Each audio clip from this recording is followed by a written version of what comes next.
Welcome to the Bleep Midlife Bulimia podcast with guest Jetty Nieuwenhuis. Hello, everyone. I am Lorianne. I am the host of Bleep Midlife Bulimia, and I'm very pleased to have as a guest, we have Jetty Nieuwenhuis. I'm not going to say her last name properly, so you will be able to help me with that one. And she is a wellness coach, and she basically, her most important thing is women's empowerment. So she's here to talk to us also about her journey with bulimia. Thank you so much for being with us today. Yeah, thanks for being on your show. It's an honor, and I think we should spread the message. So I'm very thankful to be on your show. Thank you. So tell us a little bit about your journey. I know that you struggle with bulimia for quite a few years, and then you healed since. So if you want to give us a little story behind that. Yeah, it started for me when I was 18 in my high school exam year, and I mean, it wasn't I wasn't constantly like binging and purging like 3 times a day, but it was more like over a period of 22 years. Like when stressful episodes in my life would appear, I would really go into the binge purge mode. And yeah, it started when I was 18, and I was healed when I was 40. But I do have to say that I struggled then for at least 6 years with binge eating still. And also as a recovery, I have to say that awareness is key. You know, it's always going to be like the alcoholic addict that doesn't drink any alcohol anymore. We do need food as fuel.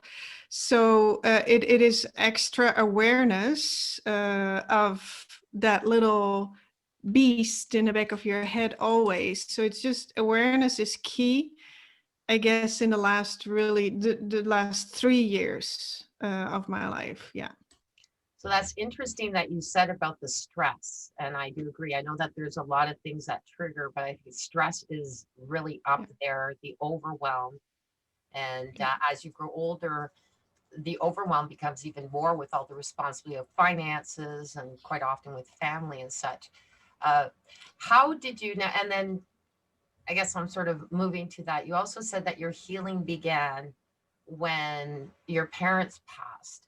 Now, I would imagine that's interesting because that's very stressful in itself, losing parents. Yeah, and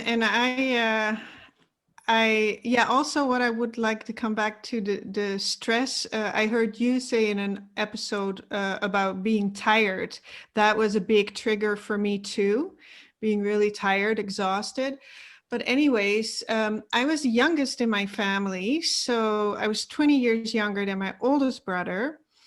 So I don't really have that sibling connection, you know, that's and so my parents were older when they passed away.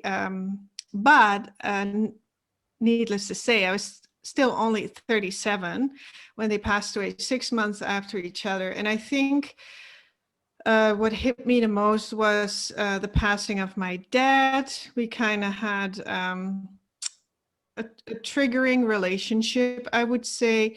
He had PTSD. I'm Dutch, by the way. I was born there, and my dad was sent to colonial war in 1947 to Indonesia involuntarily, and that really caused him, of course, that kind of ruined his life. And he had PTSD, but I don't, they never knew about it.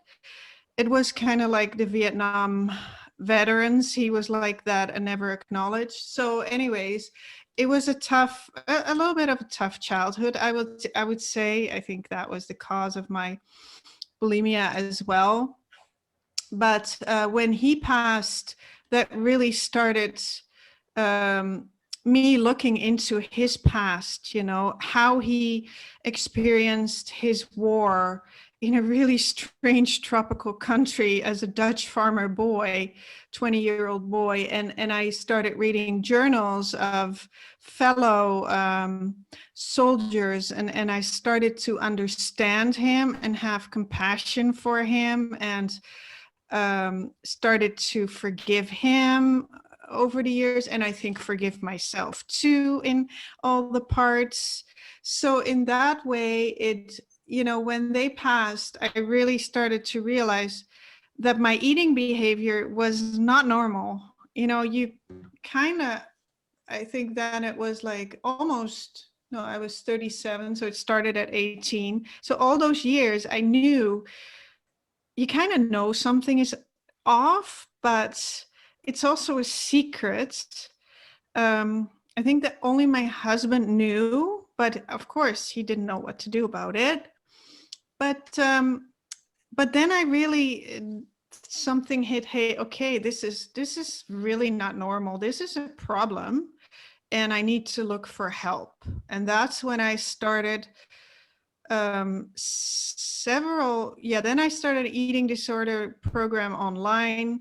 Later I did a local health program from local health system here, a psychologist, which was amazing. And then I just, I had some psychologists and other coaches. And I also did and still do emotional freedom technique, tapping. And that has been really powerful in letting go of limiting beliefs, releasing and getting in touch with my inner child, and then just letting that go and letting other good stuff in. And that is basically my recovery in a nutshell. But yeah. That's interesting. So you were saying about your father and your relation being, I guess, a little bit maybe strained or whatever. Did you feel the need to get his approval on a regular basis and try to, you know what I'm saying? Like if there's any conflict, did you try and stay away from sort of certain conflicts and such? Yeah, I was a number one people pleaser. There you go. And I learned in my childhood, I think that was the way to get attention and approval. And so, yeah, I wanted his approval, but I was also a rebel and disruptive. You know, I also really wanted to show that I was different. I wanted to be myself. But that, of course, that came with the price of shame and guilt and everything. Yeah. Which now I'm owning those parts of me, and, you know, like. I think that that's important too, because I know a lot of bulimics and even the ones that are still struggling in their 40s, they say that that's what you're Yeah. saying about the shame and the pain and even the Yeah. fear of coming out, because they're sitting there going, well, I'm in my 40s or my 50s, and that's embarrassing to say I'm still struggling with it. And yet Mhm. it's not uncommon in the world of bulimia for No. bulimics to be in their midlife and still struggling. Yeah. So, but owning that's important, I believe, as a Yeah. first step. Yeah. And I also have to say that I totally get it when you're in your 40s and 50s and you're struggling with this, because this is for most people a new start of new life. Like oftentimes your kids are grown up, and society teaches us that we're worthless at the older we get. Women, you know, I mean, I'm over exaggerating a little bit, but so it's really easy to uh to fall into a bad habit like bulimia, or, you know, so I'm totally understanding the struggle, and there's nothing to be ashamed of. You're not weird. Please do look for help. That's really the best thing to do, and find something that, you know, that aligns with you, because what helped me doesn't mean that you will recover like that. You know, you have your preference, and and I just think it's very important to get to know who you are. And yeah, those are difficult ages to begin with. And I started my business, so that is my outlet. And but if you don't have that, I totally, yeah, I totally understand it, and there's nothing to be ashamed of. Or Absolutely. And like that we were saying about the earlier, a lot of people think it's just in the young adolescence or the, early 20s. But even to this day, and I mentioned it before, there's some women in their 40s because, like you said, we're yeah, transitioning to a new life. Also, our bodies yeah, are changing, our yeah. lifestyles are changing. So, yeah, it's like an adult puberty. Like we're going through True. as Yeah. equally as challenging moments. Not to say that the 20, like in our 30s, we didn't, but it seems almost like it's set. You've got your kids or you get married and Yeah. you do Yeah. your Yeah. mortgage and your house and it's sort of there, but physically you're not changing. And then, of course, the media has put a lot more on us in the last few years about, wrinkle cream and don't look so old. Mm-hmm. I'm, Yeah. Yeah. I'm going to look 58. I'm sorry. Yeah. I'm And happy. that's, yeah. Yeah. And that's what everybody has their own choice and wants. And I mean, it's your body is um is tough on us, yeah, on women. Now, you're a fitness coach, which I think is absolutely wonderful. Another thing, if we want to diverge, tell me a little bit more about your business, but also just quickly, I know that in fitness, for people with bulimia, quite often they go extremes, but I think that that's non-sustainable. And I mean, even if you do 20 minutes a day, even if it's not every day, there is something there. So I'm sure that you would be in that capacity of share it, like if you can share that, what your beliefs are in that. Yeah, so I'm not online coaching anymore, but I hold all those titles as a wellness coach and fitness coach, personal trainer. But yeah, I have done 2 Ironmans, so, and that was also a little bit part of my bulimia. I even was bulimic during the second Ironman that I did. It kind of came back because I was kind of a little bit recovered, and then a coach wanted me to eat paleo and very little. And so I wanted to do that. So the bulimia came back. Which, so I was really extreme in my exercises always, 6 days a week. And of course, when I had clients and for my own, I would not let them work out more than 3 days or 4 days a week, preferably strength training. That's what I do myself, 4 days a week. But not a lot of exercises, nothing extreme, like 40 minutes. And I don't do any more cardio. I don't run or cycle or swim anymore. I just walk, and also nothing in extremes. Um, and I think, yeah, that can be part of bulimia too, right? Overeating and then over exercising. I've had a Halloween party where I ate all night and drank all night, came home at 3 a.m. with my husband, and I was in my running shoes at 8 a.m., no breakfast, to run 12K just for the fact of burning those calories. And so no, I believe everything I do in life is moderation, and that means eating healthy, but that also means eating fries and eating ice cream and drinking wine on the weekends. I don't do that every day because that kind of gets a bad habit for me. It's That's a, one glass gets two.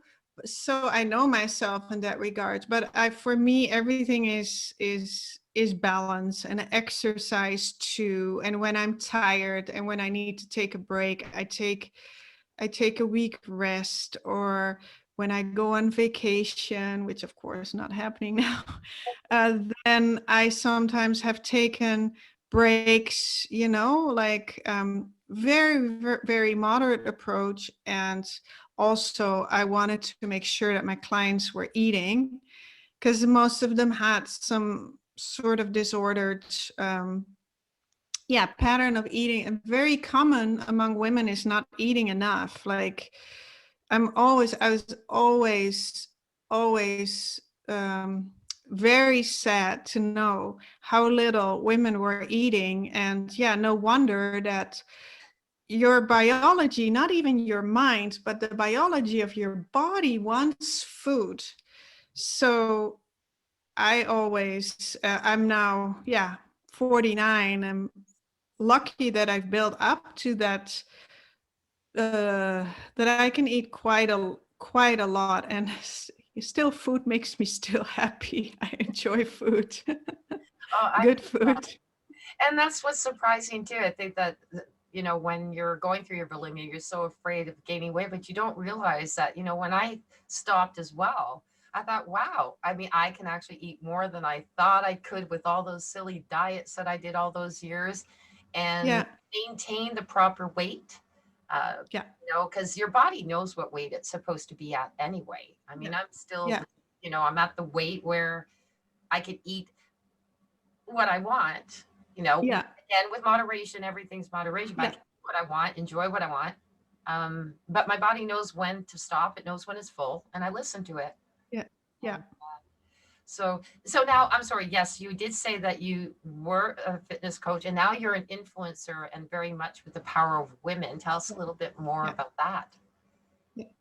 Yeah, so last year, of course, was a strange year for everybody, and I mean, I cannot complain about my life. It's been pretty good year, but early on in the year, right around that COVID started, I kind of really I had, I enjoyed coaching, and I did mostly online, but I knew there was a desire within me, and that also had to do with feeling small. Always, I've never felt good enough. I've always felt, yeah, small, and let others shine over me.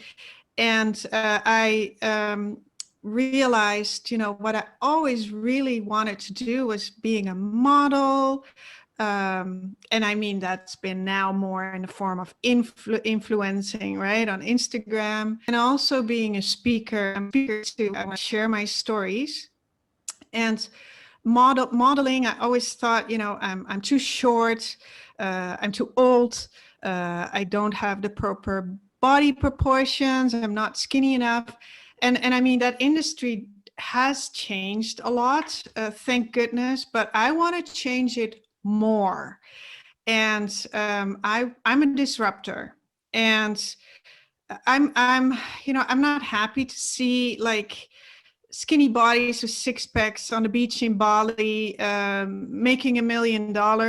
Like, I love it for you, but that I want everything in life too, and there's nothing wrong with wanting it all, but it's not realistic. Oftentimes it's a lie, and I just want to tell the truth. And um, yes, I know that God made me. I believe that God made me the way so that I will be seen now, and so that works in my advantage. But I'm inclusive to. It doesn't matter how old you are. It doesn't matter what color you have. It doesn't matter what size you are. You're always worthy, and that's really what I want to represent in my platform, on my platforms. Right now, I'm also applying for being an ambassador at Sephora, the big Sephora brand. Yes, And absolutely. really to help us women in midlife, to give us a voice, like, hey, hello, we're here too. Our life's not over. We're still here. We can still have fun and do things and be amazing in our 50s, 60s, 70s, 80s, whatever, and there's some older models that are amazing, that are icons, and they're my example. And yeah, and I'm sharing my real stories of pain, but for that pain, I'm also grateful, because the pain brought me where I am today. Share my story, and only if someone thinks after listening to this show, or gets hope, or um, if there is a sparkle, then it just makes my day and it fills my heart. So yeah, and so I really stepped into what I've kind of always wanted to do. My desire, for example, I want to be on a cover of a magazine, but I never thought I was good enough for that because, yeah, who who makes that a reality? Like that can't happen, you know. And my family always said, we're not that kind of people. Those things don't happen to us, right? And I want to disrupt that.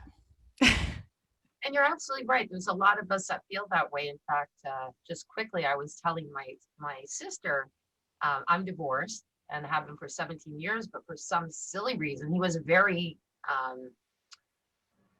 what is it?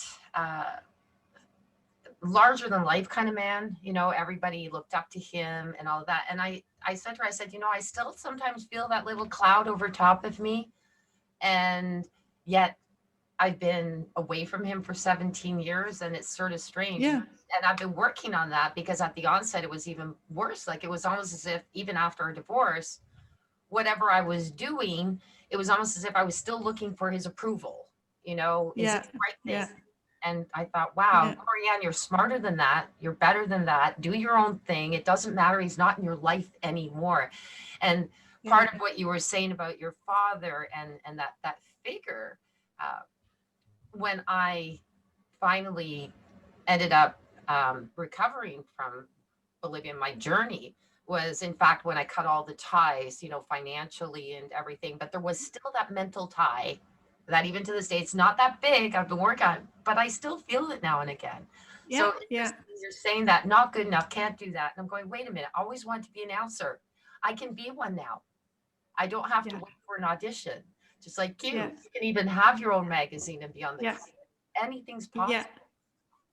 Yeah, anything is possible. And that what you say about your ex-husband sounds so relatable because it's just those things have become the beliefs in your head when you're, and those need to go out somehow, but you can not just turn the switch. It takes healing. And yeah, affirmations are very, very powerful. I listen in my sleep to affirmations. You know, I have these sleeping apps and I just listen and I doze off, and it's just wonderful. It does work. It did help a great deal for me. Yeah.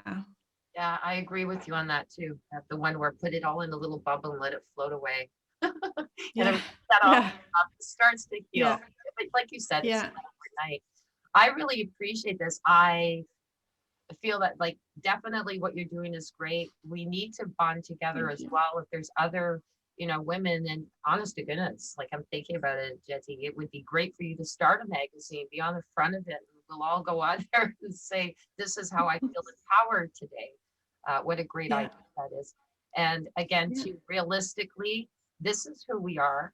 Uh, you know, everyone has got their own beauty, and Yeah. doesn't Yeah. have to be model. I No. I wouldn't want to do that again. And like you said, like when I was very young, I wanted to model in my early 20s.